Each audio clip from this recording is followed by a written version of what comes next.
लो दोस्तों, आज हम भारतीय कला एवं संस्कृति के पहले पाठ भारतीय वास्तुकला, मूर्तिकला और मृद्भांड का अध्ययन करेंगे। भारतीय वास्तुकला, मूर्तिकला और मृद्भांड। परिचय। वास्तुकला का वास्तु शब्द संस्कृत की वस धातु से व्युत्पन्न है, जिसका अर्थ रहना, बसना, निवास करना होता है, अर्थात वास्तु का अर्थ होता है पर, आवास, न्यास आदि। वहीं दूसरी ओर मूर्ति शब्द संस्कृत की मृच्चाई धातु से व्युत्पन्न है, जिसका अर्थ निश्चित आकार और सीमा की कोई ठोस वस्तु अर्थात रूप, दृश्यमान आकृति, प्रतिमा आदि होता है। वास्तुकला मानी आर्किटेक्चर शब्द लैटिन शब्द टैक्टन से व्युत्पन्न है, जिसका अर्थ निर्माता, बिल्डर होता है। जब से आदिकालीन मनुष्यों ने अपने लिए आश्रय का निर्माण करना प्रारंभ किया, तभी से वास्तुकला विज्ञान का प्रादुर्भाव हुआ। वहीं दूसरी ओर मूर्तिकला स्कल्पचर शब्द प्रोटो इंडो यूरोपीय PIE मूल केल से लिया गया है, जिसका अर्थ मोड़ना होता है। मूर्तियाँ कला को लघु रचनाएं होती है। ये या तो हस्तनिर्मित होती है या उपकरणों से बनाई जाती है और अभियांत्रिकी व मापन की तुलना में सौंदर्य शास्त्र से अधिक संबंध रखती है। वास्तुकला और मूर्तिकला के बीच अंतर। वास्तुकला, मूर्तिकला, आकार व विस्तार। वास्तुकला भवनों को डिजाइन और निर्माण को संदर्भित करती है।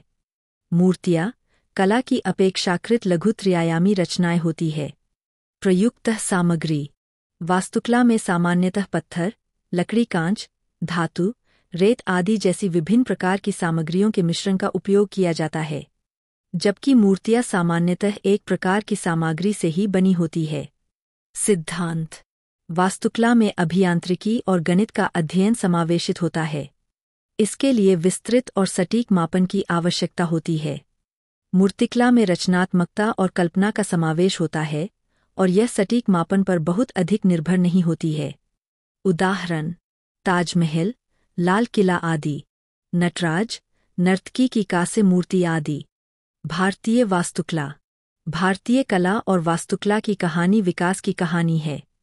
प्राचीन सिंधु घाटी सभ्यता से लेकर ब्रिटिश शासन तक, भवनों और मूर्तियों की अपनी स्वयं को एक कहानी है। महान साम्राज्यों का उद्भव और पतन, विदेशी शासकों का आक्रमण, ये धीरे धीरे स्वदेशी बन गए, विभिन्न संस्कृतियों और शैलियों का संगम आदि भारतीय वास्तुकला और मूर्तिकला के विकास में परिलक्षित होते हैं। वास्तुकलात्मक विशेषताएं। भारतीय परिप्रेक्ष्य। विभिन्न युगों में किसी देश के विकास के विचिन्न चरण उसकी वास्तुकला में प्रतिविधित होते हैं। किसी क्षेत्र की स्थापत्य सभी रचनाएं भी समाज की अपनी संस्कृति और परंपरा के प्रति झुकाव दर्शाती है। भारत में अधिकांश कलात्मक और स्थापत्य संबंधी अवशेष धार्मिक प्रकृति के हैं।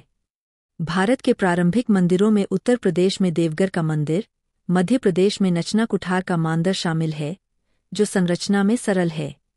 भारत में चट्टानों को काटकर बनाई गई संरचनाएं प्राचीन भारतीय कला का प्रभावशाली नमूना प्रदर्शित करती है। भारत में गुफाएं विभिन्न धर्मों से जुड़ी हुई है और विभिन्न शैलियों के बीच स्थापत्यकला संबंधी अंतर प्रस्तुत करती है। स्थानीय निर्माताओं द्वारा निर्मित वास्तुकला संबंधी रचनाओं की स्थानीय शैली कई लक्षणों को साझा करती है और संबंधित क्षेत्रीय जलवायु, निर्माण के लिए स्थानीय रूप से उपलब्ध कच्चे माल आदि का प्रदर्शन करती है। मूर्ति विज्ञान कुछ प्रतीकों और उनसे जुड़ी पौराणिक कहानियों के आधार पर मूर्तियों और प्रतिमाओं की पहचान है। उत्तर प्रदेश, मध्य प्रदेश और राजस्थान के प्राचीन मंदिर बलुआ पत्थर से बने हैं। 6ठी शताब्दी ईस्वी की शुरुआत में देवघर के मंदिर का निर्माण हुआ था। कालांतर में छोटे आयामों वाले मंदिरों का भी निर्माण किया गया। कुमाऊं, गढ़वाल, हिमाचल आदि की पहाड़ियों में भी वास्तुकला की अनूठी शैली का विकास हुआ। तक्षशिला और उत्तर पश्चिम सीमा के निकट होने के कारण कश्मीर में मजबूत गांधार प्रभाव देखा जा सकता है। भारतीय वास्तुकला का वर्गीकरण। प्राचीन भारत। हड़प्पाई कला, मौर्यकालीन कला, मौर्योत्तर कला, गुप्तकालीन कला, दक्षिण भारतीय कला, मध्यकालीन भारत, आधुनिक भारत, दिल्ली सल्तनत, मुगल काल, इंडो गांधिक शैली, नत्रोमन शैली। हुड़प्पाई कला और वास्तुकला।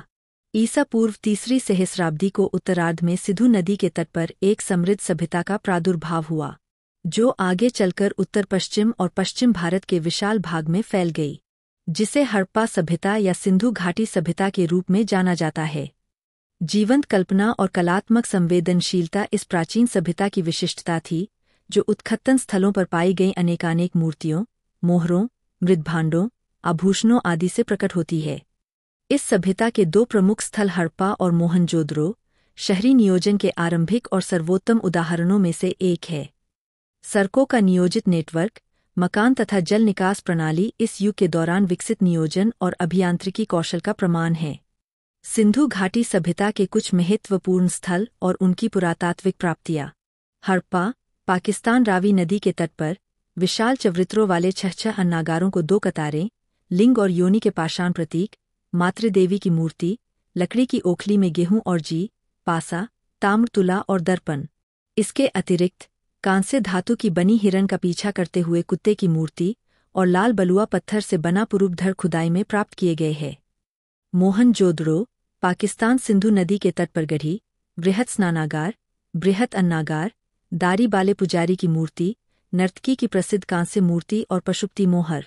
धौलावीरा, गुजरात, विशाल जलाशय, अद्वितीय जलदोहन प्रणाली, स्टेडियम, बांध और तटबंध, विज्ञापन पट्टिका की भांति 10 बड़े आकार के संकेताक्षरों वाला अभिलेख। यह सिंधु घाटी सभ्यता में खोजा गया सबसे नया शहर है। लोथल, गुजरात सिंधु घाटी सभ्यता का मैनचेस्टर, समुद्री व्यापार का महत्वपूर्ण स्थल, गोदीवाड़ा, जहाज बनाने का स्थान, धान की भूसी, अग्निवेदिकाएं, चित्रित मृद्भांड, आधुनिक शतरंज, घोड़े और जहाज की टेराकोटा आकृति, 45 डिग्री, 90 डिग्री और 180 डिग्री कोण मापने वाले उपकरण। राखीगढ़ी, हरियाणा, सिंधु घाटी सभ्यता का सबसे बड़ा स्थल माना जाता है। अन्नागार, कब्रिस्तान, नालिया, टेराकोटा की ईंटें मिली है। इसे हड़प्पा सभ्यता की प्रांतीय राजधानी कहा जाता है। रोपर, पंजाब, यह पंजाब में सतलज नदी के तट पर स्थित है। यहाँ अंडाकार गड्ढे में मानव शव के साथ दफन कुत्ता तथा तांबे की कुल्हाड़ी के साक्ष्य मिले हैं। आजादी के बाद खोजी गई पहली साइट। बालाथल और कालीबंगा, राजस्थान, चूड़ी कारखाना, खिलौने, ऊंट की हड्डियां, अलंकृत ईंटें। गढ़ी, दुर्ग और निचला नगर, अग्निवेदिकाएं। सुरकोटवा, गुजरात, घोड़े की हड्डियों का पहला वास्तविक अवशेष।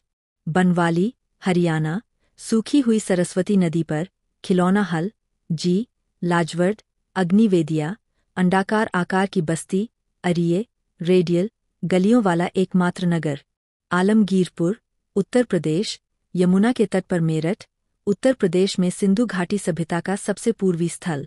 प्रमुख खोजों में तांबे के बने हुए टूटे फलक, मिट्टी की बनी वस्तुएं और नांद पर कपड़े की छाप। मेहरगढ़, पाकिस्तान, यह स्थल सिंधु घाटी सभ्यता का अग्रदूत माना जाता है। यहाँ मिट्टी का। बालू, हरियाणा, विभिन्न पौधों के अवशेष मिले हैं। लहसुन के सबसे प्रारंभिक साक्ष्य। दाइमाबाद, महाराष्ट्र, आईवीसी का सबसे दक्षिणी स्थल। कांस्य रथ सहित कांस्य की मूर्तियां यहाँ पाई गई है। केरल नोधोरो, गुजरात, आईवीसी नमक उत्पादन केंद्र। कोटबाला, पाकिस्तान, भट्ठी के प्राचीनतम प्रमाण। मांडा, जम्मू और कश्मीर, आईवीसी का सबसे उत्तरी स्थल। आईवीसी के अन्य प्रमुख स्थलों में मेहरगढ़, पाकिस्तान, देसलपुर, गुजरात, पाबूमठ, गुजरात, रंगपुर, गुजरात, शिकारपुर, गुजरात, सनौली, उत्तर प्रदेश, कुनाल, हरियाणा, करनपुरा, राजस्थान, गरनेरीवाला, पंजाब आदि शामिल है। हड़प्पा सभ्यता की वास्तुकला। हड़प्पा और मोहनजोदड़ो के अवशेष नगर नियोजन की उल्लेखनीय समड़ा प्रकट करते हैं। यहाँ के नगर आयताकार ग्रिड पैटर्न पर आधारित थे। सड़कें उत्तर दक्षिण और पूर्व पश्चिम दिशा में जाती थी और एक दूसरे को समकोण काटती थीं। उत्खनन स्थलों में मुख्य रूप से 3 प्रकार के भवन पाए गए हैं: आवास गृह, सार्वजनिक भवन और सार्वजनिक स्नानागार। निर्माण के लिए हड़प्पाई लोग मानकीकृत आयामों वाली मिट्टी की पक्की ईंटों का उपयोग करते थे। भली भांति पकी हुई ईंटों की कई परतें बिछाई जाती थीं और इसे जिप्सम के गारे का उपयोग करके एक साथ जोड़ा जाता था। गर नगर 2 भागों में विभाजित था: ऊंचे गर, दुर्ग तथा निचला नगर। पश्चिमी भाग में ऊंचाई पर स्थित गरी का उपयोग विशाल आयामों वाले भवनों जैसे अन्नागार, प्रशासनिक भवन, स्तंभों वाला हॉल और आंगन आदि के लिए किया जाता था। गढ़ी में स्थित कुछ भवन संभवतः शासकों और अभिजात वर्गों के आवास थे। हालांकि सिंधु घाटी सभ्यता के स्थलों में मिस्र और मेसोपोटामिया सभ्यता के विपरीत शासकों के लिए मंदिर या महल जैसे बड़े स्मारक नहीं है। अन्नागार बुद्धिमत्ता के साथ वायुसंचार वाहिकाओं सहित ऊंचे बबूतरों के साथ डिजाइन किए गए थे। इससे अनाज के भंडारण में मदद के साथ ही कीटों से उनकी रक्षा करने में भी सहायता मिलती थी। निचला नगर। चित्र 1.1 गर्व निचला नगर। हड़प्पाई नगरों की एक प्रमुख विशेषता सार्वजनिक स्नानागारों का प्रचलन था। इससे उनकी संस्कृति में कर्मकांडीय पवित्रता के महत्व का संकेत मिलता है। इन स्नानागारों के चारों ओर दीर्घाओं और कक्षों का समूह था। सार्वजनिक स्नानागारों का सबसे प्रसिद्ध उदाहरण मोहनजोदड़ो के उत नगर को निचले भाग में एककक्षीय छोटे भवन पाए गए हैं। इनका उपयोग संभवतः श्रमिक वर्ग के लोगों द्वारा आवास के रूप में किया जाता था। कुछ घरों में सीढ़ियां भी थीं, जिससे संकेत मिलता है कि ये संभवतः 2 मंजिला भवन थे। अधिकांश भवनों में निजी कुएं और स्नानगृह थे और वायु संचार की भी उचित व्यवस्था थी। हड़प्पा सभ्यता को सबसे प्रमुख विशेषता उसकी उन्नत जल निकासी व्यवस्था थी। प्रत्येक घर से निकलने वाली छोटी नालियां मुख्य सड़क के साथ चलने वाली बड़ी नालियों से जुड़ी थीं। नियमित साफ सफाई और रखरखाव के लिए नालियों को शिथिल रूप से ढका गया था। नियमित दूरियों पर मलकुंड, सिस्पिट चनाए गए थे।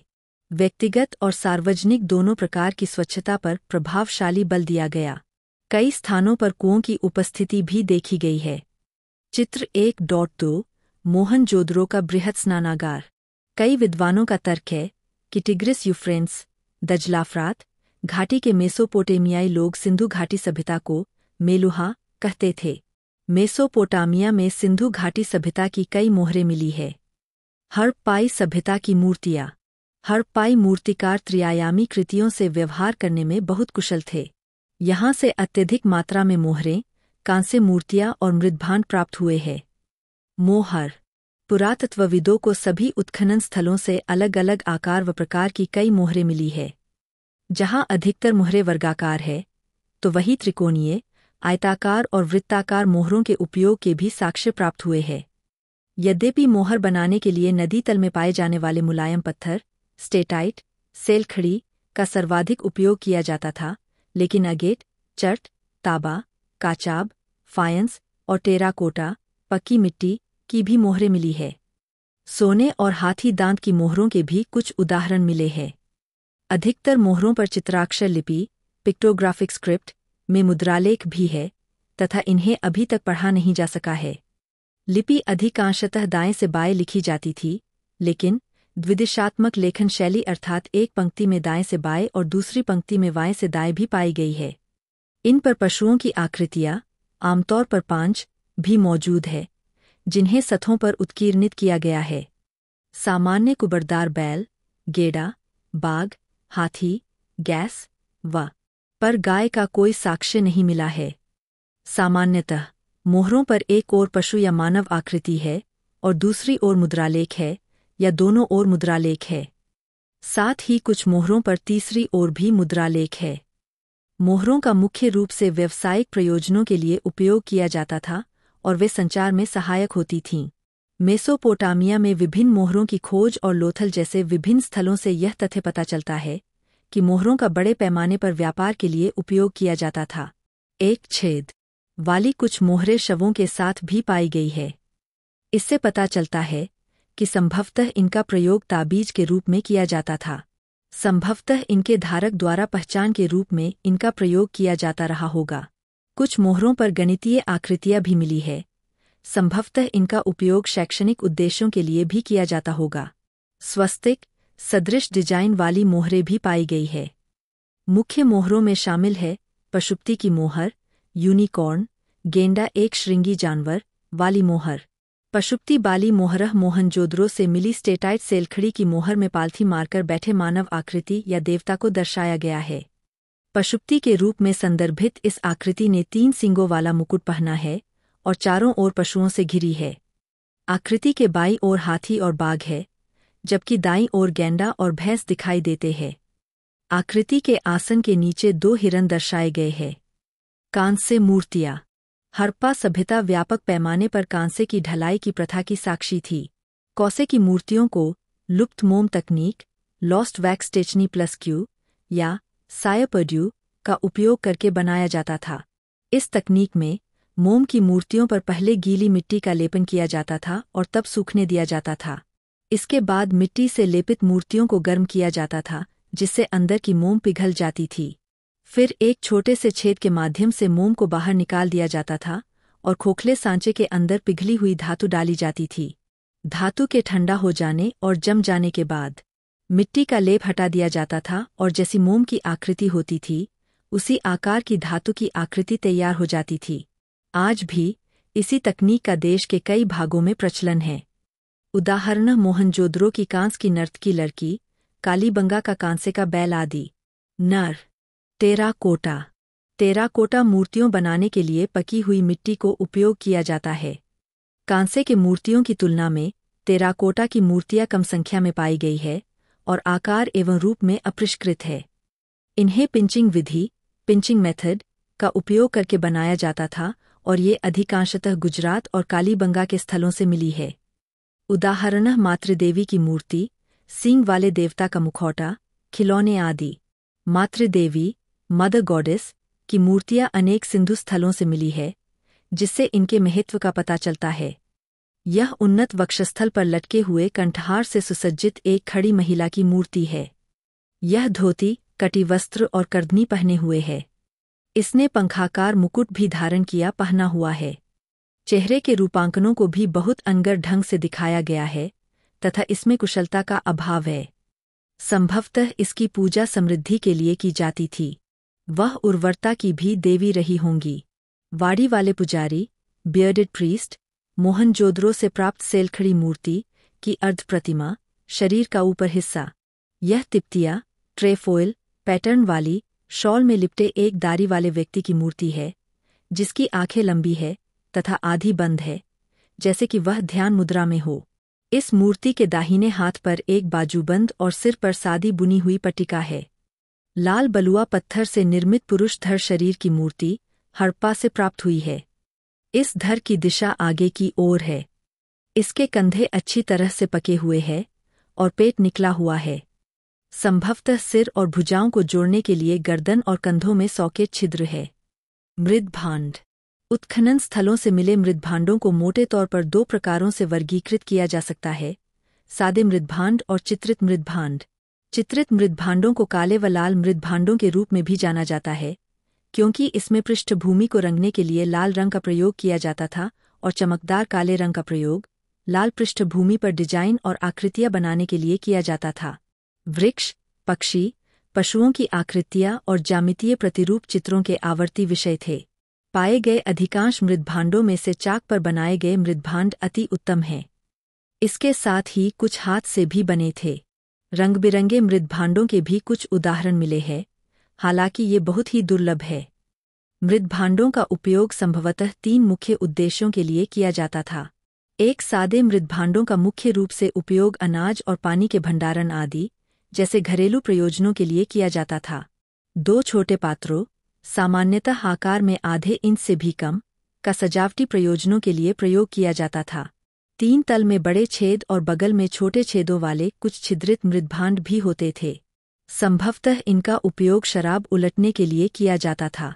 चित्र 1.4 बाएं, लाल और काले मुद्भांड तथा छिद्रित मृद्भांड। राएं। आभूषण। हड़प्पाई लोग आभूषण बनाने के लिए मूल्यवान धातुओं और रत्नों से लेकर हड्डियों और यहाँ तक कि पकी हुई मिट्टी जैसी विविधतापूर्ण सामग्री का उपयोग करते थे। पुरुष और महिलाएं दोनों कंठहार, पट्टिका, बाजूबंद और अंगूठियों जैसे आभूषण पहनते थे। करधनी, झुमके और पायल केवल महिलाएं ही पहनती थीं। कोर्नलियन, नीलम, क्वार्ट्ज, स्टेटाइट आदि से बने हुए मनके भी काफी लोकप्रिय थे और बड़े पैमाने पर इनका निर्माण किया जाता था। यह बात चंद्रहिवड़ो व लोथल में मिले कारखानों से स्पष्ट है कि व्यापक पैमाने पर इनका निर्माण होता था। कपड़ों के लिए हड़प्पाई लोग कपास और ऊन का उपयोग करते थे। इन्हें अमीरों और गरीबों द्वारा समान रूप से काता जाता था। साथ ही बाल और दाढ़ी की विभिन्न शैलियों से यह अनुमान लगाया जा सकता है कि उस समय के लोग फैशन के प्रति भी सजग थे। अगर आपको जानकारी यूज़फुल लगी हो तो प्लीज़ हमारे चैनल को सब्सक्राइब कीजिए।